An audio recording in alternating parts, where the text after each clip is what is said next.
বাংলাদেশে এক ব্যক্তির দ্বারা হয়রানির শিকার ভারতীয় এক পরিবার, এমনই অভিযোগ করলেন পাখির বাতা শাকিনের মোহাম্মদ আজকার আলী।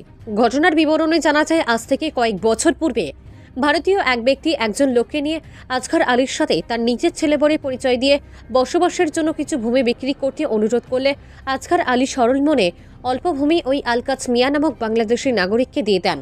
শর্ত ছিল, কোনো সময় উক্ত ভূমি আলকাজ মিয়া বিক্রি করলে তা আজকার আলীর নিকট বিক্রি করিবেন। সেই মোতাবেক বিগত কয়েক মাস পূর্বে আজকার আলীর নিকট আলকাজ মিয়া ভূমিটি পুনরায় বিক্রি করে টাকা নিয়ে যান।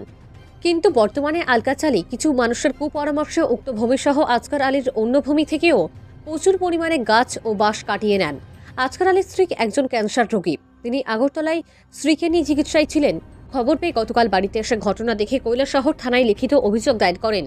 তদুপরি আজ সকালবেলা আলকাজ মিয়া পুনরায় আজকার আলীর ভূমি থেকে প্রচুর পরিমাণ বাঁশ কাটতে থাকলে আজকার আলী বাধা প্রদান করলে আলকাজ মিয়া লাঠি দিয়ে আজকার আলীকে প্রচণ্ড মারধর করেন বলে অভিযোগ। আজকার আলী ক্যামেরার মুখোমুখি হয়ে এও জানান, তিনি আগে জানতেন না আলকাজ মিয়া বাংলাদেশি। বর্তমানে আলকাজ মিয়া নিজে বলছে সে নাকি বাংলাদেশে খুন করে ভারতে এসেছে। প্রয়োজনে আজকার আলীকে খুন করে আবার বাংলাদেশ চলে যাবে। এই ঘটনায় এলাকায় উত্তেজনা বিরাজ করছে এবং আলকাজ আলী কি বাংলাদেশি নাকি ভারতীয় তা পুলিশের তদন্তে বেরিয়ে আসে কিনা সেদিকে তাকিয়ে আছেন এলাকাবাসী। নিজস্ব প্রতিনিধির রিপোর্ট, RTV ত্রিপুরা। আজকার আলী, বাড়ি পাখির বাতা, কত নম্বর ওয়ার্ড? 5 নম্বর ওয়ার্ড। কেতে হয়েছে আপনাদের কেন?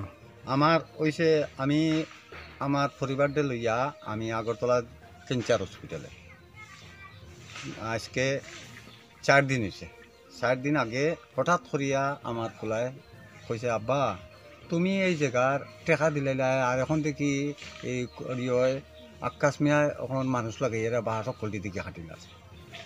তখন আমি আমার ফুলারে হয়েছি, বাবা খাটুক, আমি ও সারর লগে মিলি যায়, মিলিয়ার ইয়া আমি ছুটি লইয়ারি আমি খালকে ইয়া তোমরা কোনো খাদ্য দরবা করিও না। আর বাদে আমি দেখছি যেমনি আমার এই অবস্থা হয়েছে, তখন আমি আইনের কাছে আমি গেছি। আমি একটা লেখিতে করিয়া কই আমি কেস দিই, আইনের লোকে আমার ইনকারি করুক। আমি মরা অবস্থা, আমি লইয়া সমস্যার মধ্যে আমি ক্যান্সার হসপিটালে আমার পরিবার এই সময় এখানে আমার বাড়িতে এই রকমের করছে। এর বাদে 1 মাস আগে জায়গাটার দাম আমি বিক্রি দিলাম তার কাছে 24,000। হে যাইতো গিয়ে হইয়া বাংলাদেশ তার একটা ফুলা হগুরে গাড়ি কিনে তো কই আমার 4 করছে, আমি টাকা তার 50,000 দিতাম। কইছি না দিতাম পারতাম নাই, আমি 20,000 টাকা দিছি। আর কইছি তোমারে চৈত্র মাসও আরো 10,000 টাকা দিমু, তখন তুমি আমি যে কাগজ তোমারে লেখিয়া দিছিলাম ও কাগজটা তুমি আমার রিটার্ন দিলাইলে আর লেখালেখি কিছু লাভ নাই। আমার দেখা তো এগুলো কাগজটা রিটার্ন দিয়া তুমি দিবাই। কইয়া আমি 20,000 টাকা তার দিছি। তেমনি গেছি, এখন হে বাঁশ গাছ কাটিয়ে আমার শেষ। হে ওই আকাশ মিয়া বাড়ি কইতার?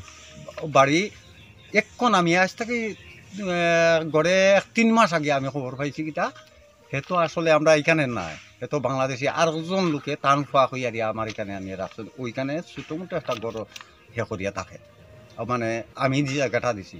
এখন দেখা গেছে কিটা হে তো বাংলাদেশি লোকটা আমারও হুমকি দে, কয় বাংলাদেশ মাটার করি আইছি আর তুমিও বাড়িও না, বাড়ায় তোমার মতন এখন তো খাটিয়ারে দিমিয়া।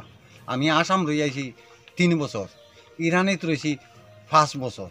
অমলান টাইপ হে মানে তার কিতা ইন্ডিয়ান কোন ডকুমেন্ট আসেনি? এটা আমি কইতাম পারতাম না, কিন্তু দেখা গেছে যে হে বর্তমানে হে কয়েকটা রেশন কার্ডও তার নাম উঠিয়ে আছে জালিয়াতি করিয়া। হ্যাঁ, আমি একটা ডকুমেন্ট আনছি রেশন কার্ডে ইনকোয়ারি করে দেখুন, বাপে আর ফুতের সমান বয়স, বাপর বয়স হইল গিয়া 55 আর ফুলার বয়স 50। আমি নিজে আমি করিয়া তখন খেয়ে ফুলা মানাইলো আর আমারে আনি হারাইলো। এই যে খালিক মিয়া টান ফুলা হইয়া আমার এখানে হারাইছে। আপনার কত টাকার ক্ষয়ক্ষতি হয়েছে? আমার ক্ষতি একবারে নাই হলে আমার এই বাউন্ডারির ভিতরে যা ক্ষতি হয়েছে কমসে কম 80 লাখ টাকা হইব। 80 লাখ টাকা। আজকে কোনো গন্ডগোল হয়েছে নি? আজকে বুর সকাল হঠাৎ করিয়া আমি গুমত তাকে শুনছি আমার এখানে বাড়ছে তার।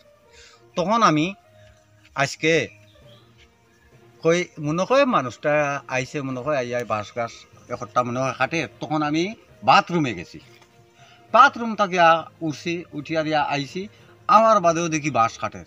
তখন আমি আমার ছেলে একটা ডাক দেওয়া হয়েছি, যা এখানে ও খে বাস কাটে দে এখানে তো বাস কাটার কথা না, ফটো উঠা গিয়া ফটো উঠানে যেতে গিয়া আমার ফুলার মুখা হুমকি দিছে। তখন আমি উঠে হয়েছে এখান থেকে লামো হইতেও হে লামে না নালামিয়া রিয়া আমার হাতের মধ্যে বাড়ি মারি দিছে কইনের মধ্যে। হ্যাঁ ওই যে গোয়ার একটা জল লইয়া রিয়া, হ্যাঁ গোয়ার একটা চেলি লইয়া রিয়া মারিছে বাড়ি।